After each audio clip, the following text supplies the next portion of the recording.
show about the newspaper and the lives of the kids. A couple months ago, they were interviewing Dan Ugla at the stadium, and I was there working that day, so I said, "What's up?" I go to Cyprus. They said, "Oh, let's do something with you." So ever since then, we've been filming random stuff for everything leading up to today.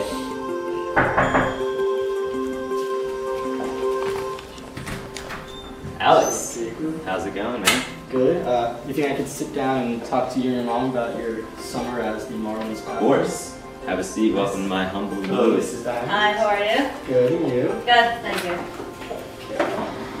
I have some questions for you. You see your take? I'll sit here.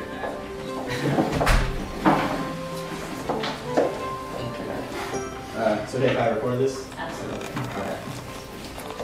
Okay, so I guess I'll start with Jacob. And then so I'm a writer for the Cypress Bay paper, and I know Jacob through school, and I found out that he was the Bat Boy, so we're thinking about writing a story all about his summer as the Marlins Bat Boy. So I'd sit down and interview the two of you and put together a story all about the ins and outs of working in the Marlins clubhouse. That's good. Okay. You good? Yeah. Okay. Jacob first. Okay, so I guess first off, how did you get the job? Well, I contacted them when I was like 12 or 13, and they told me to come back when I was 16, which is how old you have to be, so I did that, and timing was perfect, and they contacted me back in a matter of 5 minutes, and from there I was just like totally like crazed about it, and I got the job. Yeah. When did you contact them, like over the school year? Or? Yeah, it was during December of this past year, and yeah, it was just really randomly, spur of the moment. I thought, like, I totally forgot about the job. I totally forgot about the whole scenario, so I figured I'd give it another shot. How many kids did they hire? We got 4 guys on staff, and we rotate like 2 a night, and when they emailed me back, they just said that they needed a 3rd bat boy, so I was right on top of it.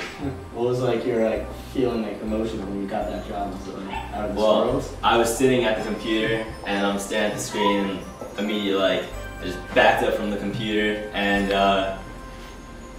probably one of the most exciting moments of my life. Yeah. Nice. Okay, so can you kind of go through like your duties and like the job as a Yeah. Well, what happens is usually the games are at 7 o'clock at night. I'm usually there from about like anywhere from 3 to 4 o'clock, and everything that needs to be prepared before the game, that's what we have to do, whether it's setting up the dugout, the towels, laundry, doing errands for the players. Players always have something to do for you, and it's a constant like working job. Like you've always got something to do. Is there one bat boy a night, or is there multiple? We got 2 guys a night. One guy sits behind the plate, and the other sits down the line in right field. And guy behind the plate, obviously his job is the bat boy, and the guy down the right field line, he basically just sits there. If there's a foul ball coming his way, gets that, tossed in the stands, or he just warms up the right fielder. So you guys are kind of alternate? Yeah, we alternate. Like it's basically preference, whatever we want to do. Yeah. Bat boys are known for getting heckled by the fans. Have you ever encountered? I personally, I've been heckled a couple times. Probably the worst thing I've heard, which really isn't that bad, is like getting called Batgirl. That was probably the only thing that kind of like made my head turn around every 2 minutes, checking out the fans, see who it was. Yeah. Nice. What are like the typical hours on the job? Like how early and how late you have to do it? Like I said, if it's a 7 o'clock game, I'm there at 3 o'clock, and sometimes the games run to extra innings. There's been nights where I was there because of a rain delay, and if a game resumes late, I was there one night till 3:30 in the morning until I got out. And if the game's on time, whatever, I'm out of there by about 12 or 1. Did ever interfere with like school or stuff, like during once like the school year started? Well, I can tell you this much: my grades didn't drop, but definitely my tardies started getting increasing. Like at the end of the year last year, I was definitely missing a lot of first hour. that's basically it. Was it worth it though? Oh, for sure. I mean, it's a once in a lifetime opportunity. You gotta take advantage of it.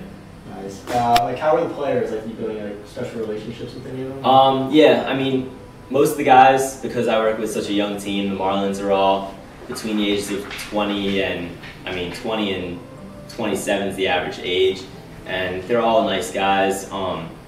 Few of them more personal with than the others. I mean, there's really maybe one or two guys that I'm not that straight with, but everybody else is real cool with.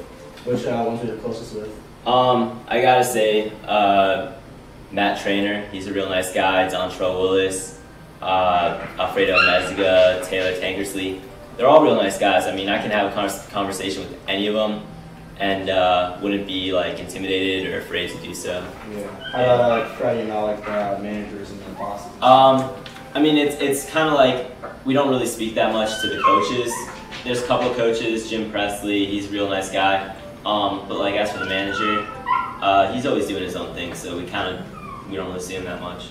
What's like the attitude in like the dugout? Is it very like serious or like all like? No, they're really like a fun team. Like the Marlins, like because they're young, they're all like all the time just joking around, messing with each other, pulling pranks on each other. They're a real laid back group.